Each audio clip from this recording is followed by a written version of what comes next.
Here, why this NLP model is important in stress management is that there are basically two things when it comes to stress management. One is either I have a past experience, past event, or past memory that is somehow unpleasant or negative in nature. And if I recall it, that experience itself is unpleasant for me. So, for example, if I go, let's say 2 years ago, I went to climb a mountain with my friend, and at that time I had an unpleasant experience, right? Something uncomfortable. So let's say last week I again went to a similar different mountain with another friend. So that memory can come back to me because it is stored in our mind.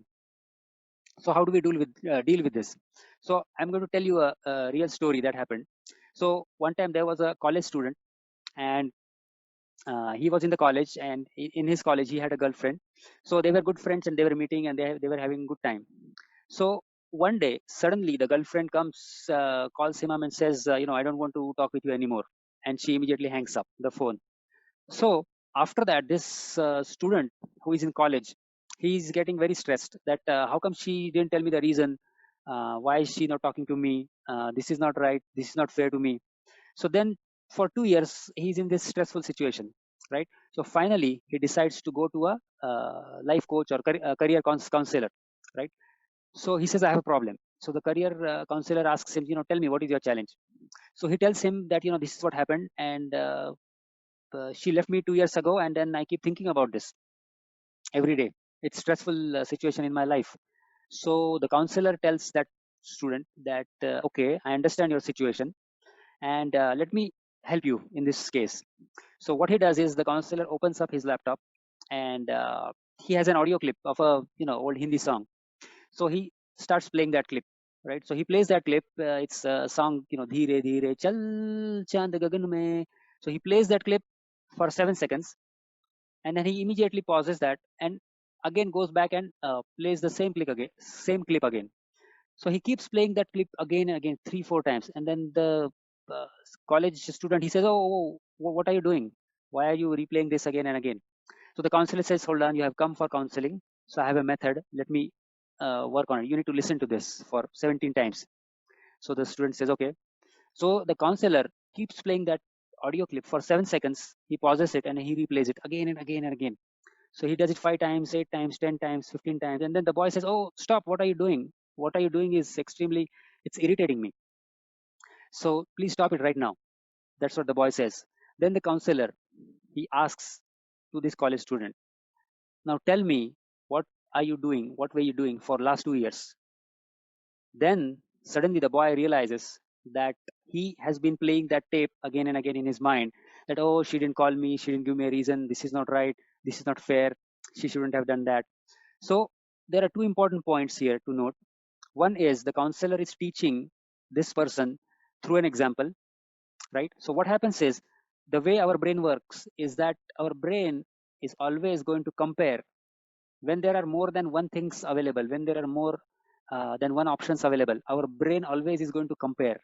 So this person, this college student, is now comparing, oh, okay, I got irritated with hearing the same audio clip for 17 times. So I compare that with my own life.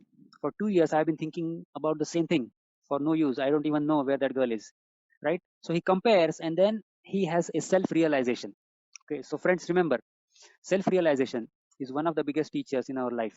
So the counselor is just helping the person to realize what he is doing wrong. So through this exercise, or through this little story, it is important to understand, are we spending a lot of time in thinking about something that we have absolutely no control over, right? So that person or that college student, he doesn't even know where that girl is. She may have gotten married to somebody and moved on with her life. But so friends, remember, even though you don't have control over everything that happens around you, that happens in your environment, you do always have a choice. You do always have the freedom and power to choose your response. So this reminds me of a quote by Stephen Covey, who wrote the popular book 7 Habits of Highly Effective People. In that book, there is a quote, and that says, between stimulus and response, there is a space. Between stimulus and response, there is a space. In that space lie our freedom and power to choose our response. So in that space lie our freedom and power to make a choice. So in any situation, you have the control. In any situation, you have the ability as a human being to be in control, to be in charge. So I'm here today to tell you that you are in charge. You can make things happen for you. So the second point in NLP is about future. We talked about the past, now we talk about the future. So about a future, whenever somebody says I'm stressed about the future, I'm afraid of the future, what's going to happen, what's not going to happen. So that is called anxiety. Now, for example, some of the college students, they may be in their last year, they may be finishing their college, and one of the questions can be, what happens if I don't get a job, or what happens if there are no jobs available in the market in my industry post COVID-19 situation, or another question may be, what happens if I don't have enough skills. So remember, friends, all of these questions, these are you're giving yourself an input, okay?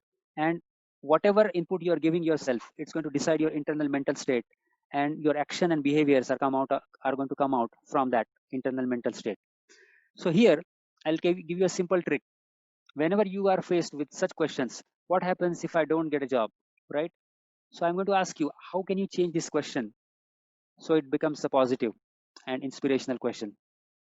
Because if you see in all these questions, what happens if I don't, there is a negative connotation in these questions. I don't, there are no jobs, and I don't have enough skills, right? So how can you change this question so it is inspirational and positive? So for first question, we can say, what happens if I don't get a job, right? So we can say, what are my best options to find the job that I really want, right? What are the best methods I can use to find the job that I want? Second question is, what happens if there are no jobs available, right? So here you can turn the question into, let me research and talk to a few people in the industry and see what are those skills that are in high demand right now, right? You just change the question, and it changes the thinking. It changes the direction of your thinking, right? The last question, what happens if I don't have enough skills? So you can change this question by saying, what kind of skills are really going to be required in next 6 months to 1 year to 2 years? Let me understand that, right? So your action becomes clear.